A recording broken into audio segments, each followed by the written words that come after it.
everyone. Welcome to the Foxcatcher AFL show. We've had a change in our lineup for this week. I'm Jack Heverin, filling in for Bernie Vince, who normally sits in that chair, and Jules Vallance normally sits in this chair. We've had a few changes. Jules, great to see you. Good to be here, Jack. Yeah, there's a bit happening, but good to have you on board, and we'll see how we go. Why don't we dive in a little bit to some of the results that we saw on the weekend? Some games that certainly have made the plot twist a little bit, but day versus night, this is an interesting debate at the moment. I've been looking at this a little bit, Jack, in terms of through Foxcatcher, just what's been happening in night games, what's been happening in day games, and especially with the red footy, and that hits again with Melbourne and North Melbourne last weekend. But the night games, they all hit the unders. The 4 games there hit, and then the overs all hits more or less with the day games. 4 out of the 5, the Port Adelaide and obviously West Coast game misses. But I think we're seeing a trend, especially in winter. We're seeing these night games, it gets really cold, the unders are in play, we get that red footy out, and obviously some games under Marvel. I think the overs are at play. We are starting to get to the business end of the season, and the race for the top 4 is interesting. The race for 4th, though, specifically,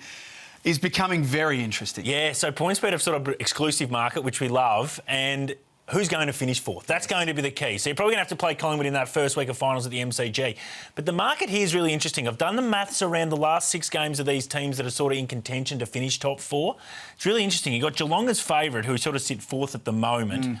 I think Brisbane might be the play at around $5. Now, I know they sit 2nd at the moment, but doing the maths around whether they're going to start favourite or not favourite in the last 6 games, I think they might drop to 4th. So a bit's got to happen, but I'm happy to take that $5 Brisbane's to miss. Interesting, you would have seen with that market too that our traders have put up around the Adelaide Crows. The thinking at 6.25 is that they will finish higher than 4th. Well, I've worked on the maths as well here with this, Jack, and I think they finish 2nd, to be honest. I think they've done enough work now to finish 2nd. I think it was a big win against the Bulldogs against the Roof, obviously, on the weekend.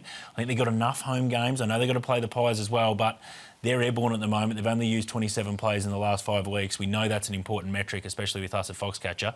They can finish 2nd, the Crows. Well, part of the reason that they're airborne at the moment is our built different player of the week. Riley Thilthorpe absolutely destroyed the Western Bulldogs last week. Sure did. And have a look at the prices you could have got for him in those markets there. So 6 plus, $23. Wouldn't have minded some of that. But your key with him, if it stays dry and they stay healthy, the key for the Crows here, and he's an important cog to it, is him. Fogarty's kicked 34 and Texas kicked 26.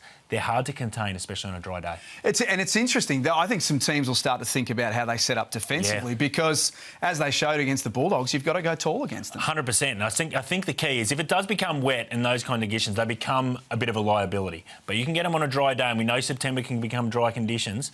The MCG on a dry deck late in September, they might be hard to run down. Now, we talk a lot about the teams in the race for the top 4. We should never take Collingwood for granted. We haven't spoken about them for a couple of weeks. We haven't. They're a team that have just been going so well, but I've just got a bit of a watch on them right now, Jack, because they've used 33 players in the last 5 weeks. Another metric we use, players used. It's the most in the comp by far in the last 5 weeks. Now, in terms of that, the market expectation, which we talk about a lot, in those 5 games, they've missed it 3 times. Wow. OK, so they're just starting to just fall off the cliff a little bit. They'll get better again as they build into September.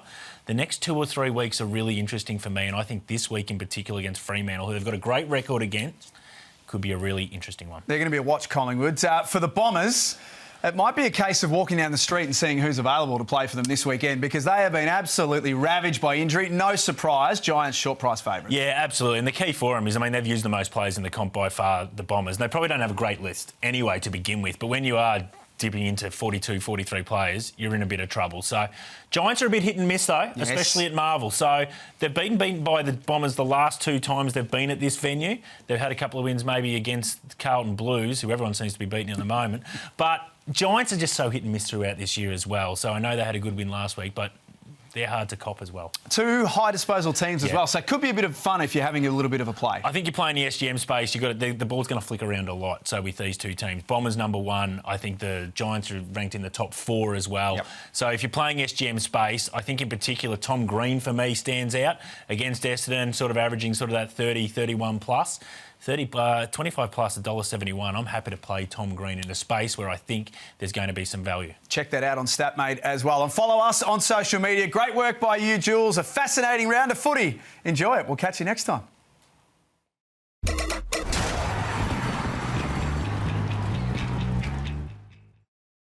Chances are you're about to lose. For free and confidential support, call the number on the screen or visit the website.